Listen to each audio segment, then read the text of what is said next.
Olá pessoal, tudo bem? Eu sou o professor Tiago e nessa aula eu quero falar com vocês a respeito de limites infinitos, ok? Bom, o que significa os limites infinitos, né? Um limite infinito são aqueles limites onde uma função f de x vai assumir valores tão grandes quanto se queiram, né? Quando x se aproxima de algum valor fixado, ok? Então, né, se a gente tiver funções, né, por exemplo, se a gente tiver ali uma função do tipo f de x igual a 1 sobre x quadrado, né, e a gente fixa um valor a igual a zero, né, eu quero analisar o que vai acontecer com a minha f de x quando, né, eu considerar o x um valor próximo do zero. O que acontece, né? Então, para ilustrar aqui, vamos montar uma tabela para vocês verem o comportamento, né, numérico dessa função quando a gente toma valores aí que estão ficando próximos, digamos aí, do zero. Okay? Então, vamos considerar aqui nessa primeira coluna os valores x e aqui os valores para f de x. Né? Bom, quando o x for 1, né, você vai ter 1 ao quadrado é 1, 1 dividido por 1 dá 1, então a sua f de x vale 1. Né? Agora, se eu considero x igual a meio, né, então 0,5 é meio, né, então meio ao quadrado é 1/4, né, e 1 dividido por 1/4 a gente sabe que é 4. Né, então quer dizer que quando x vale meio, a minha f de x vale 4. Okay? Se eu considerar agora aqui, né, se a gente considerar agora aqui, x igual a 0,1, né, que é 1 sobre 10, né? 1 sobre 10 ao quadrado é 1 sobre 100, e se eu considero 1 dividido por 1 sobre 100, o resultado disso dá exatamente 100, né? Então, quando x vale 0,1, a minha função vale 100, ok? Se eu considerar x igual a 0,01, que é 1 sobre 100, né? 1 sobre 100 ao quadrado é 1 sobre 10.000, né? Então, 1 sobre 100 ao quadrado é 1 sobre 10.000. E se eu faço 1 dividido por 1 sobre 10.000, isso dá exatamente 10.000, né? Se eu faço 1 dividido por 0,01 ao quadrado, isso é 1 dividido por 1 sobre 100 ao quadrado, que é igual a 1 dividido por 1 dividido por 10.000, ok? Por 10.000, né? Que isso daqui nada mais é que 10.000, né? Você tem uma fração denominador, então você pode multiplicar ela com os termos invertidos, né? E 1 sobre 10.000 vira 10.000. Então, quer dizer que quando x for 0,01, a minha função vale 10.000. Se eu pegar 1 sobre 1.000, que é 0,001, né? Então, você vai ter 1 sobre 1.000 ao quadrado, que vai dar 1 sobre 1 milhão, né? E se eu dividir 1 por 1 sobre 1 milhão, isso dá 1 milhão. Então, quer dizer que quando x for 0,001, a minha função vai valer 1 milhão. Então, veja que você pega termos pequenos, né, eleva eles ao quadrado, né, e quando você faz 1 sobre aquele termo, dá um valor bem grande. Okay? Então, como vocês podem perceber aqui, né, conforme eu tomo x valores próximos do zero, a minha f de x vai assumindo valores cada vez maiores, ok? E nesse caso aqui, se você observar, a f de x é 1 sobre x ao quadrado, né? Então, ela pega um x, eleva ao quadrado e faz 1 dividido por esse valor. Então, o que acontece? Como elevar ao quadrado, o resultado disso independe se você considera o x positivo ou negativo. Se eu considerar, na verdade, mais ou menos 1, mais ou menos 0,5, mais ou menos 0,1, mais ou menos 0,01 e mais ou menos 0,001, né? Esse x ao quadrado, ele faz com que o número ser positivo e negativo dê o mesmo resultado no fim das contas. Então, quer dizer que, tanto se o x aproximar do zero pela direita, por esses valores, quanto se o x aproximar do zero pela esquerda, por esses valores, a minha função vai ficando cada vez assumindo valores maiores, né? E se a gente aí escrever isso aqui, fizer o gráfico desse termo, né? dessa função aqui, né? A gente fizer aqui o eixo y, a gente fizer aqui o eixo x, né? E a gente vai perceber, então, que essa função, né, é uma função que, quando x se aproxima de zero, ela vai assumindo valores cada vez maiores, né? Então, você tem uma função que tem esse comportamento aqui. Quando x se aproxima do zero, né, aqui é o ponto zero, a função vai assumindo valores cada vez maiores. E uma coisa interessante nesse caso aqui, né, é que você nunca pode considerar o x igual a zero, né? Por quê? Porque você não tem divisão por zero. Então, essa função aqui, ela não tem zero no domínio. Então, zero não pertence ao domínio dessa função, ok? E isso ilustra o que também? Que o x nunca assume o valor zero, né? Então, a f de x ela nunca vai tocar o eixo y. Então, ela vai... conforme o x se aproxima do zero, ela vai ficando cada vez mais próximas do eixo y, vai crescendo indefinidamente, porém, né, ela nunca toca aí o eixo y. Então, tem essa curiosidade a respeito dessa função aqui, né, que é a função f de x igual a 1 sobre x quadrado, né. Então, se esse tipo de comportamento acontece, né, se a função ela assume valores arbitrariamente grandes, ou tão grandes quanto você queiram, ou suficientemente grandes. Então, a gente tem várias maneiras de dizer a mesma coisa, né? Que uma função está assumindo valores cada vez maiores, né? E tudo isso acontece quando o x se aproxima de um valor específico, né? Que nesse caso aqui foi o x igual a zero, né? A gente pode dizer o quê? Então, a gente pode dizer que a função, né, ela vai ter o limite infinito. A gente fala limite infinito por quê? Porque a função, né, ela vai assumindo valores cada vez maiores, né, como se estivesse se aproximando aí do infinito, tá, ok? E a gente escreve o que então? Limite, né, da função f de x, quando o x tende a um certo valor a, né? Nesse exemplo aqui eu considerei a função f de x igual a 1 sobre x quadrado e o valor a como sendo zero, né? Mas você poderia considerar outras funções e outros valores, não apenas o zero, né? Então, isso aqui a gente escreve, né? Quando acontece esse comportamento aqui, a gente escreve isso daqui, ok? Ou, se você quiser, você pode escrever só assim, né? Quando você vê esse símbolo aqui, que representa o infinito sem o sinal, é subentendido que ele é o infinito positivo, né? Valores cada vez maiores, né? Mas, para destacar, a gente costuma colocar um maisinho aqui para deixar bem claro, ok?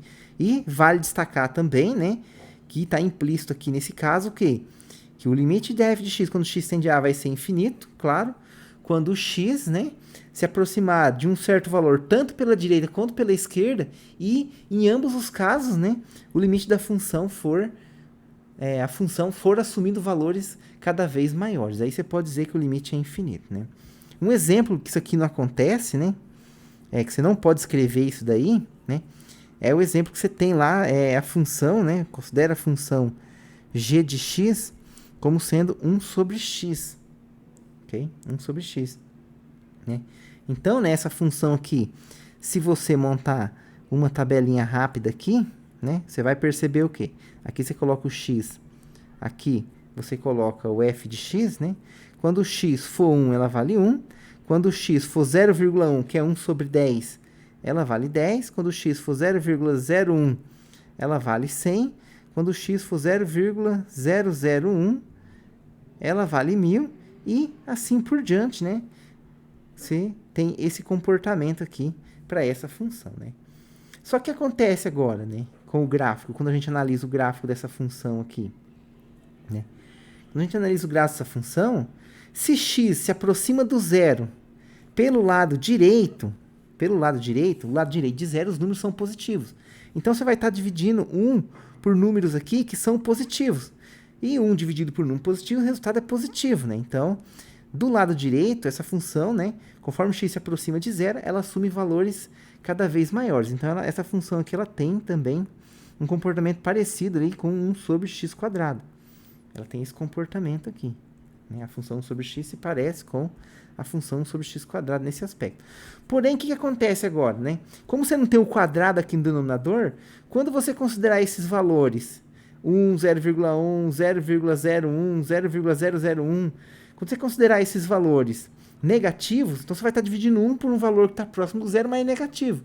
E o número positivo dividido por um número negativo dá um número negativo. Então, quer dizer o quê? Né? Que a função, quando o x se aproxima de zero pelo lado esquerdo, assume valores, né, cada vez maiores em módulo, porém negativo. Né? Quando eu falo valores cada vez maiores em módulo, né, quer dizer o quê? Quer dizer que o módulo, por exemplo, de menos 100 é igual a 100. Módulo de menos 1000 é igual a 1000.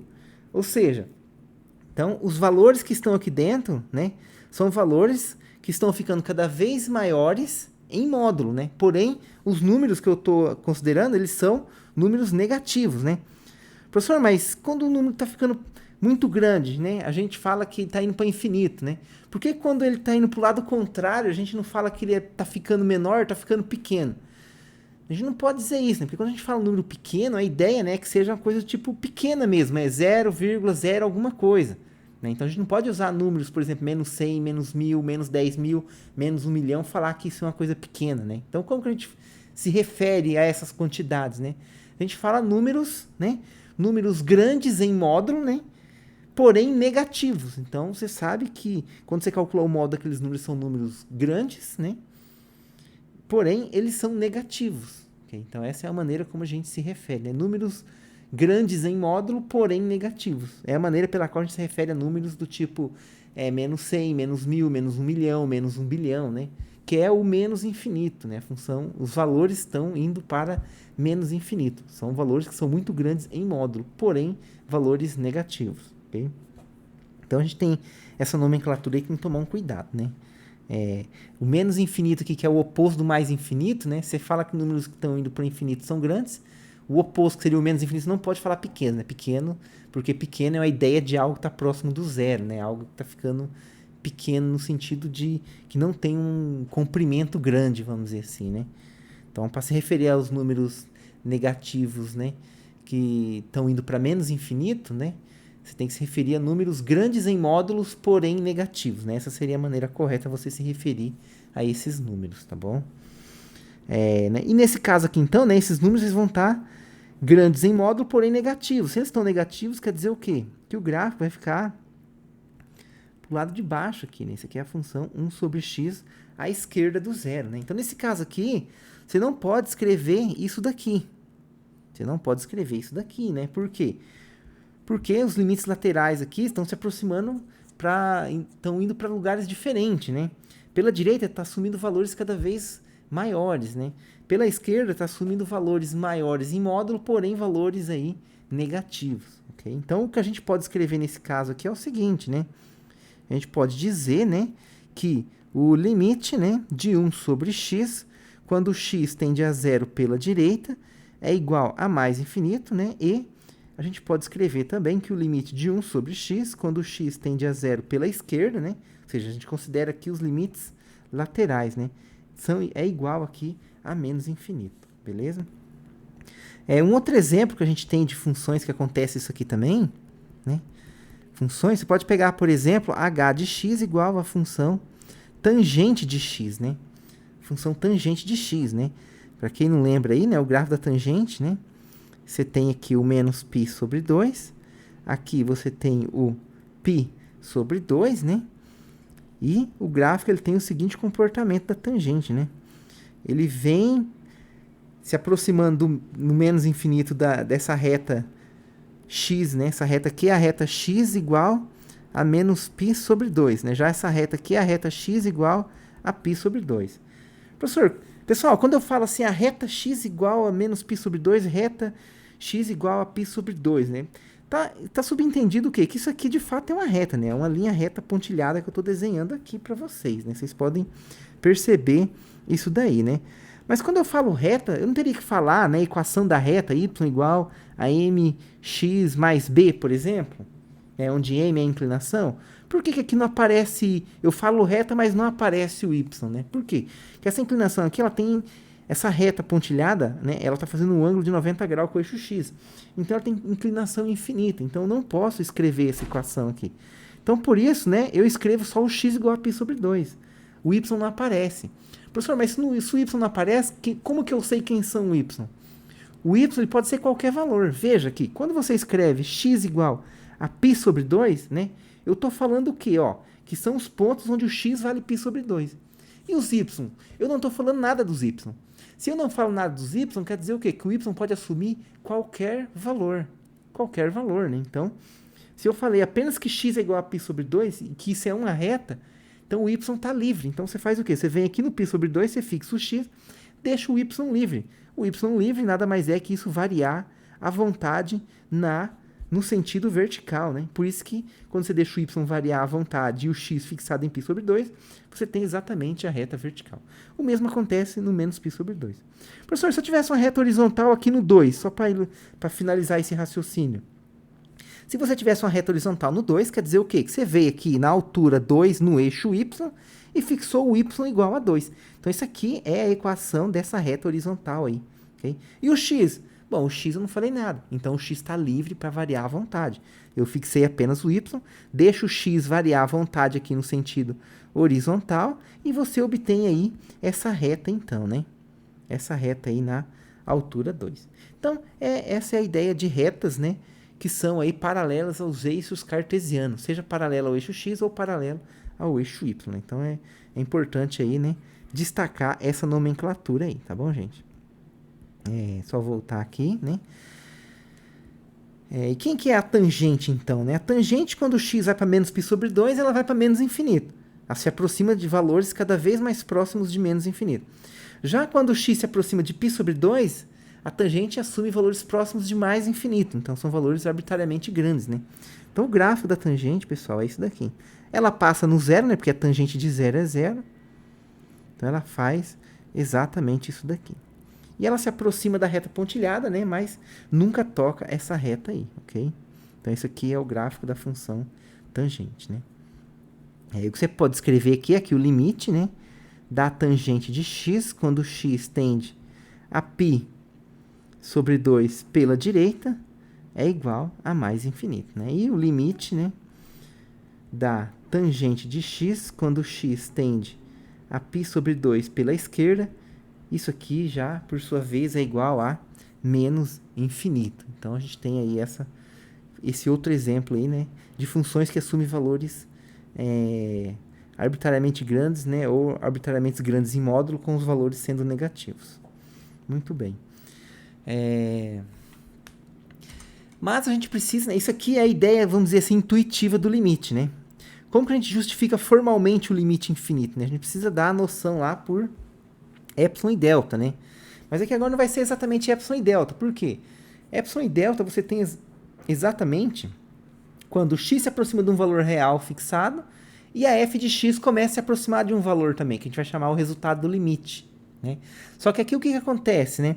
O x se aproxima de um valor fixado, porém a f de x não se aproxima de um valor fixado. Então a gente não vai ter a noção do epsilon. Você vai ter apenas a noção do delta. E no lugar da noção do epsilon, você vai introduzir um m. Por quê? O limite infinito, não é a função f, os valores f de x ficar tão grandes quanto você queira. Então, se você escolher um valor m tão grande quanto você queira, por exemplo, 1 milhão, 1 bilhão, 1 trilhão que seja, você tem que ser capaz de achar um delta tal que todo x que tiver uma distância menor que esse delta de um determinado ponto A, isso vai implicar sempre que a f de x vai estar acima do valor m que você já escolheu grande, né? Então, isso é uma maneira de garantir que você pode tornar o valor f de x tão grande quanto você queira. Você pode escolher um valor m tão grande quanto você queira, né? Se o limite vai para infinito, né? Você deve ser capaz de achar um delta, né? De tal maneira que todo x que esteja a distância de um certo a menor que delta, né? Todo x tiver uma distância de a menor do que delta, o respectivo f de x vai ter que estar além desse valor m, né? Então, se a gente voltar, se a gente olhar aqui na definição, né? Então, a gente pode dizer o quê? Dizemos que o limite de uma função f de x é infinito, né? Ou mais infinito, se para todo m positivo, tão grande quanto você queira, você tem que ser capaz de encontrar um delta maior que zero, de tal maneira que sempre que x tiver uma distância a menor do que delta, né? Isso tem que implicar que f de x está além daquele m, né? Então, dado um m, se você conseguir exibir para mim esse delta, você consegue justificar, então, por m delta aqui, né, que o limite da função f de x é igual a infinito, né? Então, ó, só para ilustrar aqui, vamos considerar de novo aqui, né, o exemplo que a gente está considerando aqui da f de x igual a 1 sobre x², né? E eu quero, né, analisar aqui, né, evidentemente, né, o limite, né, da f de x, né? O limite da f de x, que é 1 sobre x², quando x tende a zero, né? Então, eu quero estudar quem é esse limite. Na verdade, eu quero justificar, né, por m e delta, que esse limite aqui é igual a mais infinito, né? Então, ó, como que eu vou fazer isso? Dado um m maior que zero, né? Eu provar que esse limite aqui é infinito pela definição que é dada ali, pela definição formal do limite, né? A gente precisa o quê? A gente precisa exibir um delta, né? De tal maneira que toda vez que você tiver x a uma distância do zero menor que esse delta, o f de x tem que ser maior que m, né? E eu vou exibir um delta aqui que isso aconteça. Que isso acontece, beleza? Então, dado um m maior que zero, basta considerar delta igual a 1 sobre raiz de m. E eu vou justificar para vocês agora que, de fato, né, dado um m, que você pode pegar tão grande quanto você queira, se você escolher esse delta, então todo x que tiver uma distância de zero menor que esse delta aí, sempre o f de x vai estar acima do m, que é o que a gente precisa ali, né? F de x maior do que m. Então, de fato, isso aqui vai ser, esse delta vai servir. De fato, né? Se, né, a distância de x até zero, né, for maior que zero, porque o x nunca é zero, e for menor que esse delta, então a gente tem o seguinte, né? O módulo de x menos zero é igual ao módulo de x, porque x menos zero é igual a x, né? Então, a gente tem o quê? Que zero é menor que o módulo de x, né? O módulo de x é menor que delta, e delta eu estou escolhendo ele igual a 1 sobre raiz de m, né? Então, para essa escolha que eu fiz, né, tem que ser verdade o f de x maior que m. Se não for verdade, isso quer dizer que esse delta que eu estou escolhendo não serve e eu tenho que procurar um outro, né? Claro, aqui, pessoal, vocês podem se perguntar, mas como você sabia que era isso aqui, né? Na verdade, essas contas aqui a gente faz meio de trás para frente, né? Então, depois que vocês vê pronto, aí vocês meio que enxergam de trás para frente, né? Eu sei quem é f de x, né? Então, né, eu sei o quê? Que 1 sobre x² tem que ser maior do que m. É isso que eu quero provar, né? E o que a gente faz é meio que de trás para frente. Você calcula a raiz dos dois lados aqui, né? Fica 1 sobre raiz de x², né? Maior aqui que a raiz de m, né? E aí aqui vai ficar 1 sobre módulo de x maior que a raiz de m, né? E você vai ver aqui, então, que módulo de x tem que ser menor que 1 sobre a raiz de m, né? E você pode enxergar o módulo de x como sendo módulo de x menos 0 menor que 1 sobre a raiz de m. Então, esse cara aqui está fazendo o meu papel do delta. Então, se eu faço essa conta de trás para frente, né, eu consigo meio que intuitivamente deduzir, né, que um candidato possível a delta é 1 sobre a raiz de m. Né? Então, essas contas, sim, eu não tirei esse 1 sobre raiz de m, vamos dizer assim, da cartola. Né? Em geral, né, a noção intuitiva para a gente deduzir o delta é você pegar a função que você tem, pegar o que você quer provar, né, e fazer umas continhas aqui meio que de trás para frente, né? Isso aqui para a gente obter, vamos dizer assim, um candidato a delta. E agora a gente, de fato, né, faz a prova certinho, justificando que esse delta, de fato, vai dar certo, né? Então, ó, se a gente assume isso, a gente tem isso daqui, né? Só que se você tem que módulo de x é menor que 1 sobre raiz de m, você pode dizer o que sobre isso? Logo, módulo de x ao quadrado, né? Isso daqui é menor que 1 sobre raiz de m, né? Ao quadrado. 1 ao quadrado dá 1, né? Então, fica isso daqui. Só que o m é positivo, né? Então, isso aqui quer dizer o quê? Né? Isso aqui quer dizer pra gente, né? Ou seja, né? O que a gente está provando aqui. E o que acontece? Se eu tiver o módulo de x, ele pode ser mais ou menos x, né? Não importa.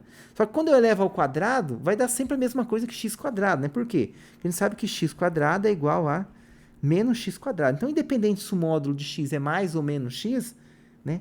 Quando você eleva ao quadrado, dá a mesma coisa, porque x ao quadrado é igual a menos x ao quadrado. Então, eu posso tirar aquele módulo ali, né? E eu posso concluir o quê? Né? Ou seja, x ao quadrado é menor que 1 sobre m. Né? E daqui a gente conclui o quê? Né? Daí a gente conclui, né? Propriedade lá de desigualdade, né? Se o número a é menor que o número b e tudo isso é positivo, então 1 sobre a é maior que 1 sobre b. Né? Então, daqui a gente conclui que 1 sobre x² é maior que 1 sobre m. Né? Seria esse aqui, 1 sobre m. Só que aí você tem uma divisão de fração, então você pode pegar a fração do denominador e multiplicar invertido, que vai ficar m sobre 1 vezes 1, né? Que vai dar exatamente m. Né? Então, você tem isso daqui. Né? Portanto, eu concluo exatamente o que eu estou pedindo na definição ali, ó. 1 sobre x² é exatamente a minha f de x é maior do que m. Então, de fato, né? Eu parti daqui, né? A minha hipótese é um C, então, né? Então, esse C eu assumo isso, né? E cheguei à conclusão que f de x é maior que m, que é o que diz exatamente minha definição precisa ali do limite, né? Então, isso aqui é um exemplo aqui por delta e m, na qual você tem limite infinito. Okay? Então, essa é a situação na qual você tem o limite infinito. Bom, de maneira similar, pessoal, você tem o limite para menos infinito, né? Por m e delta também aqui, né? Só que aqui eu coloquei m maior que zero. Só que agora, ao invés da f de x ser maior do que o m, você vai pedir o quê? Que a f de x seja menor que menos m. Então, para todo m maior que zero, eu tenho que achar um delta tal que a f de x agora seja menor que menos m, né? Como o m é positivo, maior que zero é um número grande, então o menos m vai ser o respectivo negativo. E eu peço que a f seja menor que ele. Então, por exemplo, se eu tiver m, por exemplo, igual a 10.000, então menos m é menos 10.000. Eu quero que f de x seja menor que menos 10.000. Então, f de x vai ser valores menores que menos 10.000. Por exemplo, menos 100.000, menos 1 milhão e assim por diante, né? Então, essa é a ideia do limite da f de x quando x tende a ser menos infinito, né? Então, é a mesma coisa, só que agora só inverte ali, né? Que ao invés de você provar que f de x é maior que m, você tem que provar que f de x é menor que menos m. Então, o argumento é exatamente o mesmo, tá, pessoal? Bom, por fim aqui, né? Pra gente concluir essa aula, né? Eu quero comentar o quê? Que toda vez que você tem a reta x limite que vai para mais ou para menos infinito, quando x se aproxima de um valor, aquela reta pontilhada, ela recebe um nome. Ela recebe o nome de assíntota vertical, né? Então, se a gente voltar aqui nessa nota de aula, né? A gente pode dizer, né? Que tanto essa reta, por exemplo, no caso da tangente, né?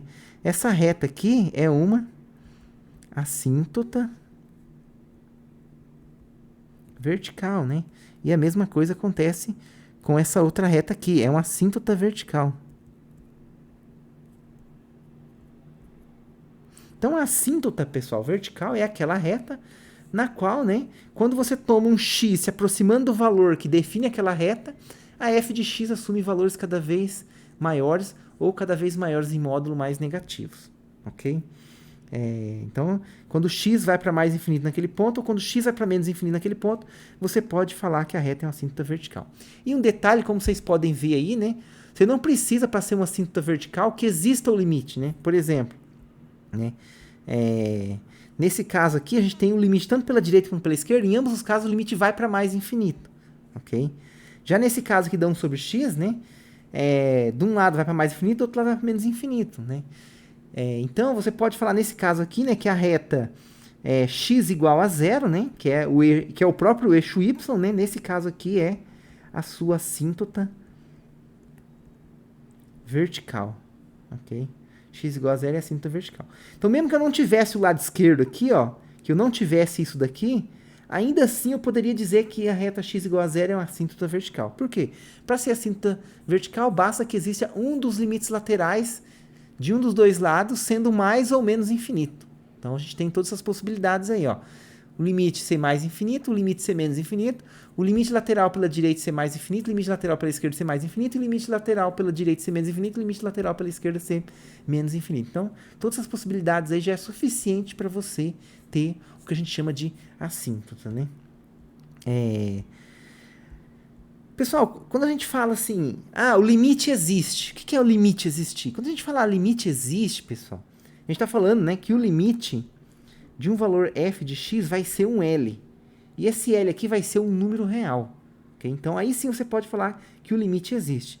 A gente não costuma usar a nomenclatura limite existe quando o limite é mais infinito, por exemplo, igual aconteceu nesse caso aqui. A gente diz que o limite é mais infinito. Então, a gente não pode dizer que o limite existe, né? Por quê? O mais infinito, pessoal, ele não representa um número real. Então, toda vez que você escreve mais e menos infinitos, eles não são números reais. Então, você não pode, por exemplo, somar, você não pode subtrair, você não pode multiplicar, você não pode dividir. E você também não pode falar que o limite existe, né? A gente fala que o limite é infinito. Isso não quer dizer que ele existe. Ele existir é ele ser um valor real L, né? É um valor fixado, por exemplo, um raiz de 2, né? Quando o x tende a aqui, por exemplo, né? Um número de E, né? Pode ser um π, ele pode ser o 1, pode ser o 10, o 100, ou seja, menos 5. Então, qualquer número real você pode colocar aqui e você, nesse caso, pode dizer que o limite existe, ok? Porém, quando o limite é infinito, a gente diz que o limite é infinito, né? E quando o limite ele é infinito, quando ele é infinito dos dois lados, né? Tanto pela direita como pela esquerda, você diz que o limite é infinito. E se o limite ele existe só pela direita ou só pela esquerda, que foi o caso aqui, aí você fala que o limite é infinito pela direita e o limite é menos infinito pela esquerda, né? Então, você usa essa nomenclatura. Você nunca diz que, nesse caso aqui, né, quando o limite é infinito tanto pela direita como pela esquerda, você nunca diz que o limite existe. Porque infinito não é existir o limite, né? Quer dizer que é uma noção em que diz para você que ó, o f de x está ficando tão grande quanto você queira quando você toma valores tão próximos de um certo valor A quanto se deseja, né? Então, quanto necessário, né? Então, essa aqui vamos dizer assim, que a gente diz de limite infinito. Ok, pessoal? Na próxima aula eu vou falar de outra coisa, que é o limite no infinito, né? Então, o limite infinito é o quê? Você tem a f de x, quando x tende a um valor A, por exemplo, né? Limite infinito quer dizer o quê? A f de x está assumindo valores muito grandes, né? Tão grandes quanto você queira, tomando x suficientemente próximos do valor A. Ok? Então, isso aqui a gente diz limite infinito. Infinito. Na próxima aula que eu vou fazer, vai ser limite no infinito. O limite no infinito quer dizer o quê? Não necessariamente a f de x vai para o infinito, e sim o x vai se aproximar de infinito. Então, a gente vai ver depois limite quando o x tende para infinito, né? E a f de x, ela pode se aproximar de um certo valor L fixado aí, né? Então, isso aqui é o limite no infinito. Então, limite infinito, o f de x vai para o infinito. Limite no infinito é o x que está no infinito, ele está indo para o infinito. E a f de x pode aí se aproximar de um valor L, né? E a gente pode ter também, por que não, né? O limite infinito no infinito, né? Que é quando você tem, por exemplo, o limite da f de x, quando o x tende para o infinito, e esse valor também vai para o infinito, que aí é o limite infinito no infinito, né? Então, seria esse caso aí, né? Limite infinito no infinito, né? Um exemplo aqui, né? Só para adiantar aí, né? Para ficar com gostinho aí para a próxima aula, né? Se eu pegar, por exemplo, né? Aqui é a própria função 1 sobre x, né? Quando o x vai para o infinito, ela vai para zero, né? Porque se você olhar o gráfico da função 1 sobre x, ela faz isso aqui, ó. Então, se você pega x aqui indo para o infinito, você vê que os valores f de x, ó, ele vai assumindo valores aqui no eixo y, que eles vão decrescendo e vai se aproximar da onde? Vai se aproximar do zero, conforme você vai pegando valores x cada vez maiores, né? E 1 sobre x aqui, na verdade, né? Por mais grande que você considere o x, né? 1 dividido por x nunca vai ser zero. Então, ele se aproxima do zero, né? E a reta na qual você tem essa aproximação vai ser chamada aqui assíntota horizontal. Isso vai ser o limite no infinito. Ok, pessoal? Você pode pegar o arco tangente também, né? Quando o x vai para mais infinito, ele vai para π sobre 2. E quando o x vai para menos infinito, ele vai para menos π sobre 2. E aqui você vai ter, por exemplo, o limite, né, de funções do tipo x², quando o x tende para o infinito, esse valor vai para o infinito, né? Então, aí você tem esses limites aqui, né? Que é diferente, tá, pessoal? Você fala que x vai para o infinito, a função vai para o infinito. Quer dizer o quê? Não necessariamente você não tem ali uma reta, né? Você não tem, por exemplo, uma reta onde a função explode nessa reta, né? Num determinado ponto. Você tem um ponto, a função explodiu. Nesse caso aqui, isso não acontece, tá? Você tem ali, né? O x está indo para o infinito, a função está indo para o infinito, né? Mas você não tem uma reta onde a função estoura naquele ponto, né? Isso no inglês a gente costuma chamar de blow up, né? Você tem como se fosse uma explosão ali, né? Você tem um ponto e a função naquele ponto ela explode, né? Isso é diferente do que você tem aqui no x², né? Você tem o x cresce, beleza, o x cresce, né? Ele está indo para o infinito. E a f de x aqui também está indo para o infinito, né? Então, as duas variáveis crescem e ficam tão grandes aí quanto você queira, né? Então, você pega o x muito grande, o f de x vai ficando muito grande, né? E se o f de x fica muito grande, o x também está ficando muito grande. Então, isso aí é o que a gente chama de limite infinito no infinito. Beleza, gente? Bom, o que eu queria falar aqui nessa aula com vocês, então, era basicamente isso, né? Quem tiver dúvida aí pode deixar no comentário, pode me chamar no horário de atendimento, né? E o que eu queria falar com vocês era basicamente isso. Bom, pessoal, um abraço a todos então, né? E até a próxima oportunidade.